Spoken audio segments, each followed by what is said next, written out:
As a cancer patient, do you remember what your first thoughts and feelings were in the moment you were diagnosed? I'm Catherine. Welcome to the Inspired Vitality Show. Today I'm talking about cancer and emotions. At the time of this recording, I am 6 years out from stage 3 breast cancer, and I can still remember exactly where I was standing when I received the call from a stranger telling me that I had cancer. But identifying the emotions in that moment are trickier.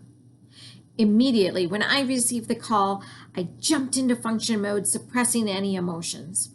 Maybe partly because the nurse wanted to make several appointments and I was on my way out the door. So that call was all business as we plotted out who I would see when and further testing I would need. In the coming week, as I gathered more information, I had moments of fear and sadness, but I was propelled forward by returning to that function mode. Now, I'm not saying that this was the best way for everybody, but I do know it's what got me through my active treatment. There are some people who deeply feel all the ups and the downs of the emotional roller coaster from the start. I find those of us who jump into function mode right from the beginning will have to face their emotions at some point. Whether you are going through the emotions in the moment or later, you will likely feel fear and perhaps anger. Anger comes from pain, so there is an underlying emotional pain, but there can also be physical pain with cancer. Grief may surface as sadness or confusion about the present, turning perhaps into helplessness of the future. All of these emotions can become intertwined and can be paralyzing. They can stop you from thinking clearly, doing necessary and enjoyable things, and loving people. If you find yourself stuck in negative emotions or shutting down and becoming numb, you may also find you have a lack of joy. I know this sounds crazy, but I encourage you to consider allowing laughter and joy into your cancer process. I remember when I was first diagnosed, I met a woman who told me that she watched funny movies during chemo. At the time, I thought she was crazy. But that's because at that moment, I was paralyzed in fear. In acknowledging the negative, you can leave the door open to also experience joy. So start by acknowledging the really difficult emotions that you are feeling. Acknowledging really means identifying whatever emotions you are feeling, giving it an actual name for what it is, and be honest with yourself in that process. It might be labeling that grief or that fear or whatever you're feeling. Maybe it's anger. Speak kindly to yourself in the acknowledgement. This is not your fault. There is nothing wrong with you or your feelings. They are just that, how you feel. Feelings are not facts. It is both normal and healthy to experience a spectrum of emotions. And we cannot stay at one end of the spectrum for too long without depleting the other parts of ourselves. It's easy to become engulfed in negativity.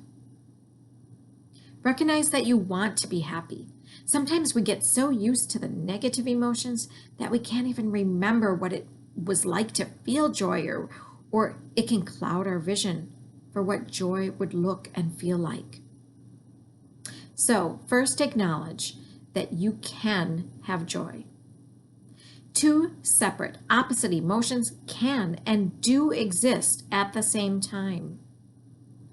To bring joy into this really challenging time, start with gratitude for kindness that is being shown to you, perhaps through friends and family, or the care providers who are giving their lives to caring for cancer patients.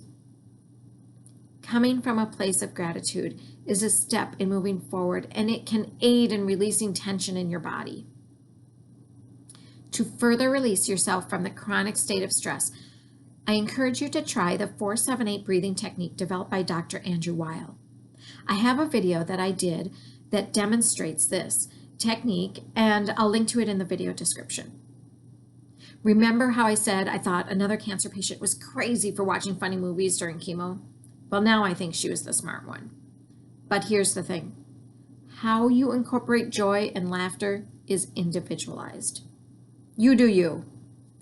This might mean watching funny videos like puppies or kittens falling all over each other, or a stand-up comedian, or listening to a humorous podcast.